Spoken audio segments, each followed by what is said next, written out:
ছোট্ট একটা ভিডিওতে আপনাদেরকে স্বাগত। আজকের বিশ্বকাপ তো চলছেই, বিশ্বকাপের ম্যাচ আমরা উপভোগ করছি। বিশ্বকাপের সাথে সাথে একটু কলকাতা ফুটবল, ইন্ডিয়ান ফুটবল এবং ইস্টবেঙ্গল মোহনবাগান আপডেটও নিতে হবে। অনেকদিন আপডেট দেওয়া হচ্ছে না বা নেওয়া হচ্ছে না। তো ইতিমধ্যেই ইস্টবেঙ্গলে হাবাস যে চলে আসবে বা সাইন করে দিয়ে তার অফিসিয়ালি পোস্ট হয়ে গেছে। ক্লাবের পেজ থেকে ইমামির সাথে গাঁটছড়া ভঙ্গ, ইমামের সাথে চুক্তি 4 বছরের পর শেষ হয়ে গেল। ইমামি আর থাকছে না। আমাদের নতুন ইনভেস্টারকে বা স্পন্সরকে মোহনবাগানের টপ প্লেয়ার, ইন্ডিয়ান প্লেয়ার সই করলো।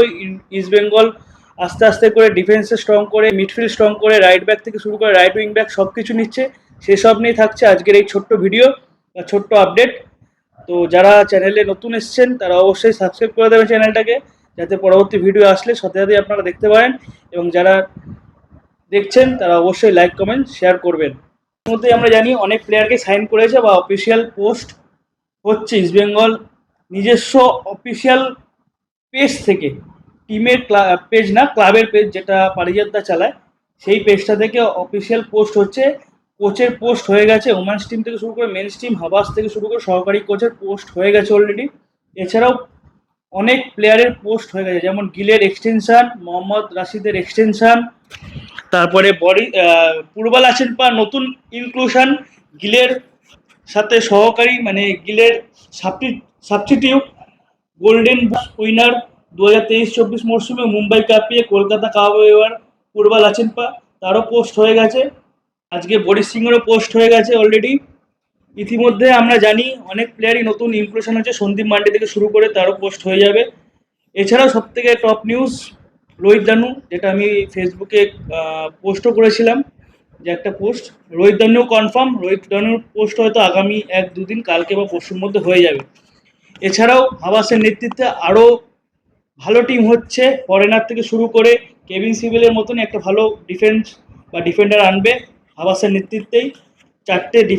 চারটে বিদেশি এখনও রিক্রুট হবে, 2টো বিদেশি আমাদের হয়েছে, একটির জন্য এক্সটেনশন পোস্ট হয়ে গেছে অলরেডি। এছাড়াও একটা রাইট ব্যাক এবং রাইট উইং ব্যাক ইস্টবেঙ্গল নেবে। এছাড়াও ইন্ডিয়ান মেন মানে টিমের, ইন্ডিয়ান ফুটবল মেন টিমের একজন অত্যন্ত গুরুত্বপূর্ণ প্লেয়ার ইস্টবেঙ্গলে আসতে চলেছে। এটাই সব থেকে বড় নিউজ। যদি সব ঠিকঠাক থাকে, একদমই ঠিক, ইস্টবেঙ্গলে ইন্ডিয়ান ন্যাশনাল টিমের মেন প্লেয়ার আসতে চলেছে।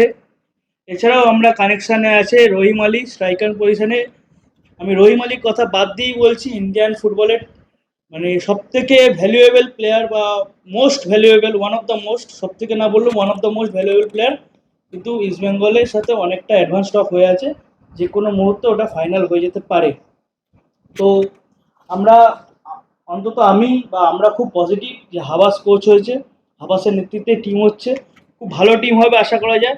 ইন্ডিয়ান স্কোয়াড খুব কম মানে দামে বা কম পুঁজিতে ভালো জিনিস বাজার দর করে বাজার থেকে কেনাই উচিত বা কিনছেও। আর এছাড়াও বিদেশি রিক্রুটে কিন্তু ইস্টবেঙ্গল একটু বেশি খরচ করবে আমার যা খবর। আর ইস্টবেঙ্গল সেখানে কিন্তু পিছু পা হটবেও না বা কম্প্রোমাইজ করবেও না। ইস্টবেঙ্গল কিন্তু বিদেশিতে একটু বাজার ভালোই করবে। আশা করা যায় এবছর খুব ভালো টিম হবে। এফসিকে মাথায় রেখেই আমরা আগামী 1-2 দিনে আরও ভালো জানতে পারবো। আমরা 1-2 দিনে আরও ভালো পোস্ট দেখতে পারবো ইস্টবেঙ্গল ক্লাবের পক্ষ থেকে। এবছর কিন্তু যত যা পোস্ট হবে সব ইস্টবেঙ্গল ক্লাবের আন্ডারেই পোস্ট হবে, সেটাই আশা করা যায়। আমি 3-4 দিনে আমরা কিন্তু নতুন স্পন্সার বা ইনভেস্টার, এবছর আমি বলেছিলাম এর আগে অনেক আগে ভিডিওতে, 2-3টে ভিডিও আগে, যে ইনভেস্টার না হলেও মাল্টিপল স্পন্সারে কিন্তু ইস্টবেঙ্গল যেতে চলেছে। এছাড়াও বিনো জর্জ চলে এসছে কলকাতায়, বিনো জর্জের নেতৃত্বেই, কালকেও বিনো জর্জ চলে এসছে, বিনো জর্জের নেতৃত্বেই কলকাতা লিগের জন্য দল তৈরি হচ্ছে, অনুশীলন শুরু করে দিয়েছে। পিভি বিষ্ণু থেকে শুরু করে অনেক প্লেয়ারই কিন্তু চলে এসছে ইস্টবেঙ্গলে। আস্তে আস্তে সব প্লেয়ারই চলে আসবে 11-12 তারিখের মধ্যে। হাবাসও চলে আসবে, প্র্যাকটিসও হবে। তো জয় ইস্টবেঙ্গল। ধরুন আজকের ভিডিওটা এই পর্যন্তই থাক, দেখা হচ্ছে আগামী ভিডিওতে। ততক্ষণ জয় ইস্টবেঙ্গল।